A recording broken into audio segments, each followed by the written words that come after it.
I don't want a baby with an old woman. When I told my husband I was pregnant, he yelled at me and slammed his fist against the table. That's gross. Go and get an abortion. You're making enough money to easily pay for it. His face looked like the devil. My mind went blank, and I barely managed to form words in shock. But you're the one who didn't use birth control even though I told you so.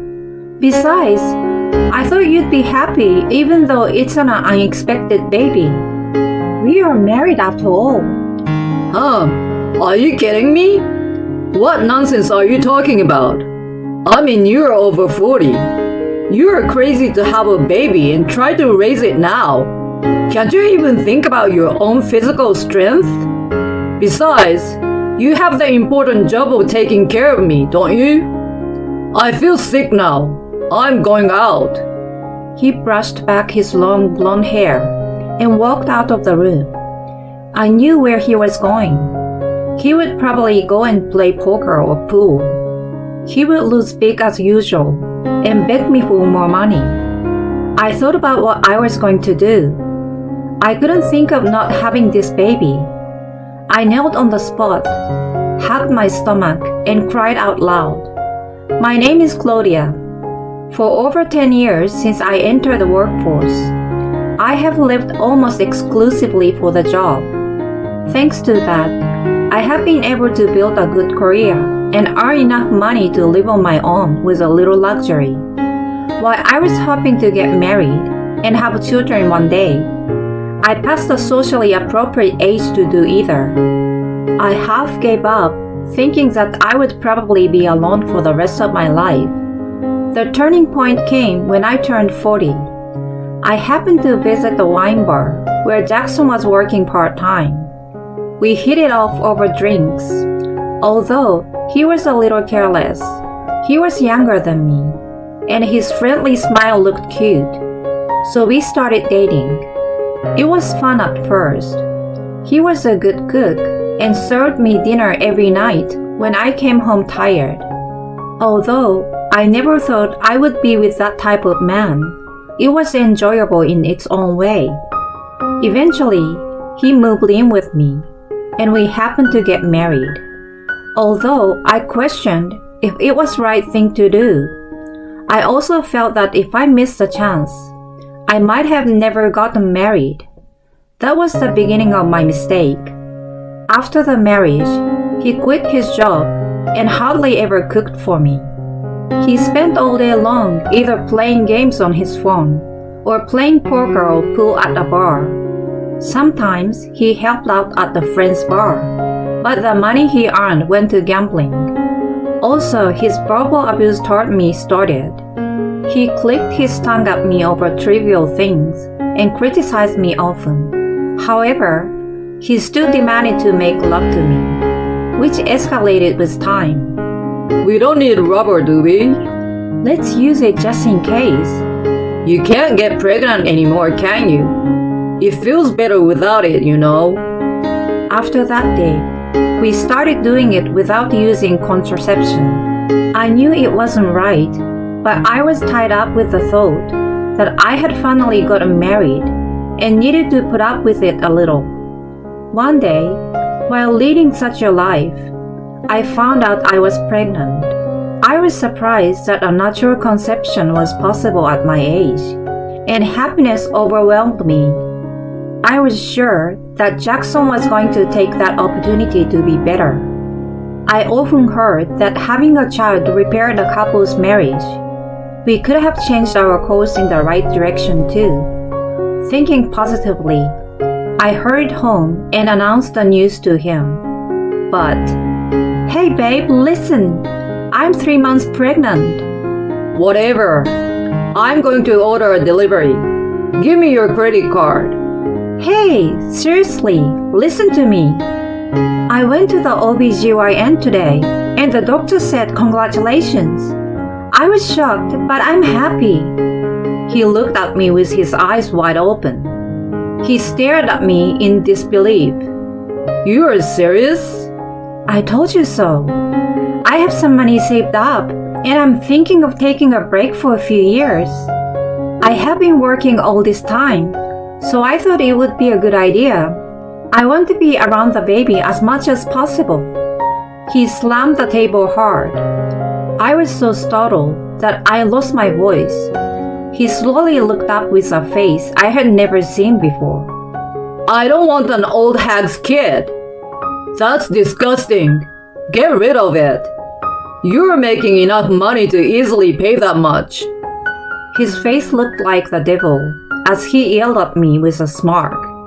I thought he would be happy to hear the news, even though it wasn't an unexpected one. My mind went blank. While I couldn't say anything back to him, he added another blow. You're out of your mind to have a baby over 40. Think about your own physical strength. Besides, you have the important job of taking care of me. What the hell? You're the one who refused to use a condom. Darn it. I never thought an old woman could get knocked up. I feel sick now. I'm going out. He pushed his long blonde hair back and left the room with obvious annoyance. I knew where he was going. It was either poker or pool at the bar. He was going to lose big, as usual, and was going to beg me for more money with a foolish smile. I knelt and hugged my stomach. For the sake of my baby, I had to be strong. I had no intention to raise my child with him at that point. I packed my belongings in a hurry and left home. 3 years later. Honey, are you sure he's not too heavy? I'm fine. My child in Dean's arms was slumbering peacefully. I met Dean after Tim was born. Like me, he was passionate about his work and had worked his way up to a senior executive position through his diligent attitude.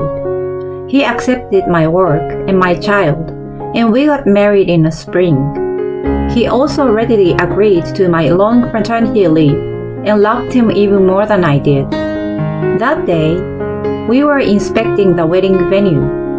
I thought that after everything that had happened, I was finally going to have a happy marriage. Then, I stepped into the wedding hall and saw a familiar blonde figure. No, Jackson? What's wrong, hon? You look pale. I'm fine, let's go. I was hoping that he would not notice me as I walked through the hall. I glanced at Jackson and saw a woman younger than me, dressed in a designer brand clothes next to him.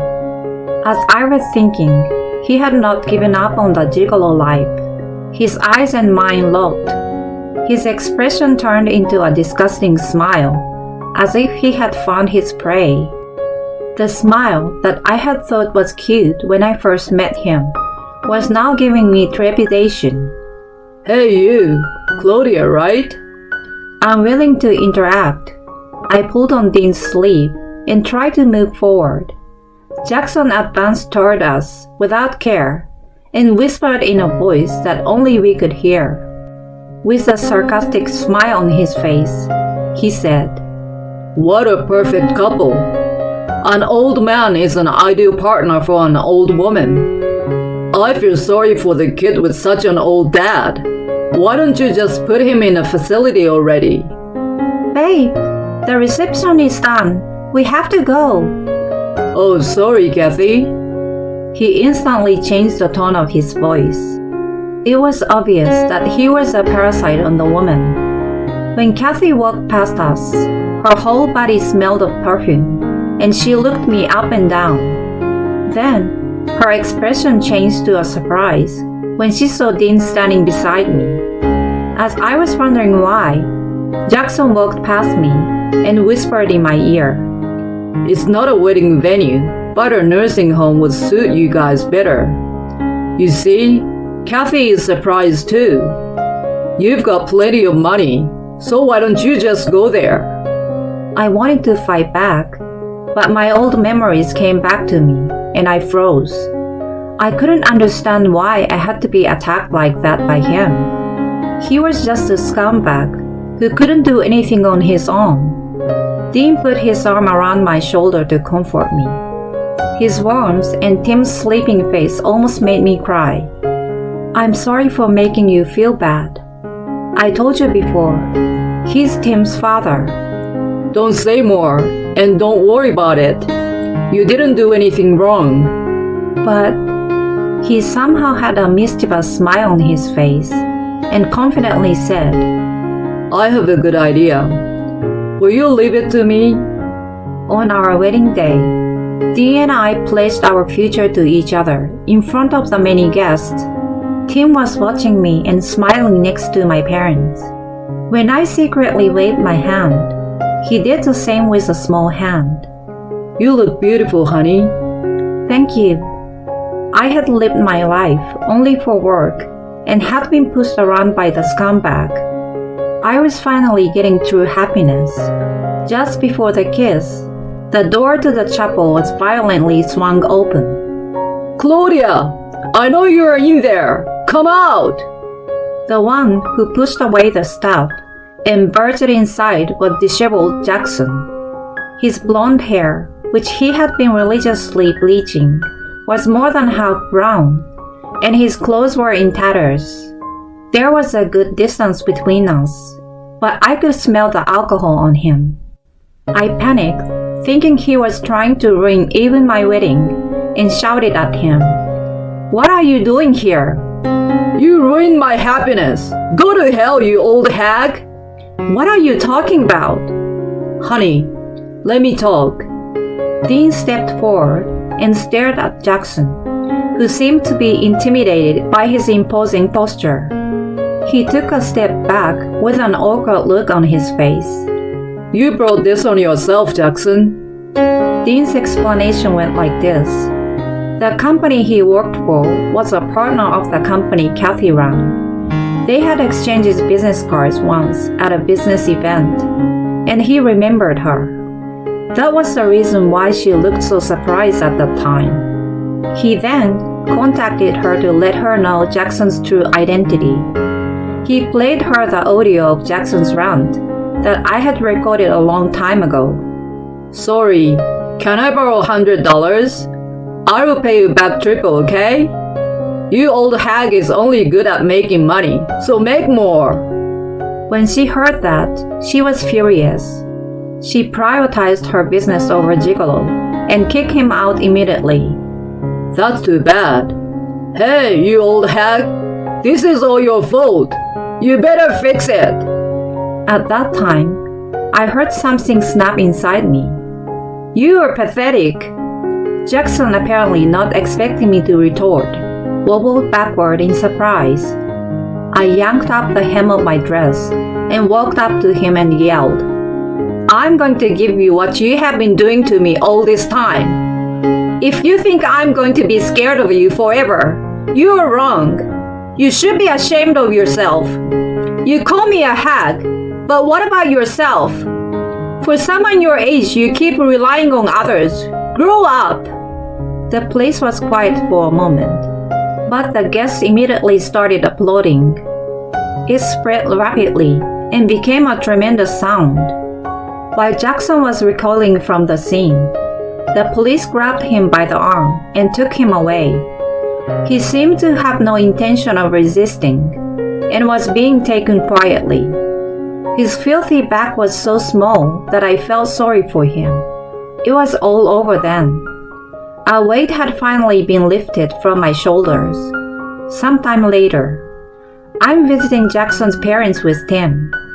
They are not to blame, so I bring him to see his grandparents once a month. Unlike Jackson, they are sweet to us. How could a person like Jackson come out from them? It is a mystery to me. Or is it because they are too sweet to him that he became such a monster? I have no way of knowing now. My ex-mother-in-law quietly starts speaking. Jackson came here the other day. Oh, was everything okay? We told him we couldn't take care of him anymore and kicked him out. He's living a solitary life without a home or work now. He had quit his job and had been hanging around since he got engaged to Kathy. He thought that if he got married, he wouldn't have to worry about money, so he took out a loan to buy a luxury car. He is now chased by those debts as well. The lack of planning is quite disconcerting, but that's how he is. And the fiasco at your wedding was broadcasted on the local news, you know?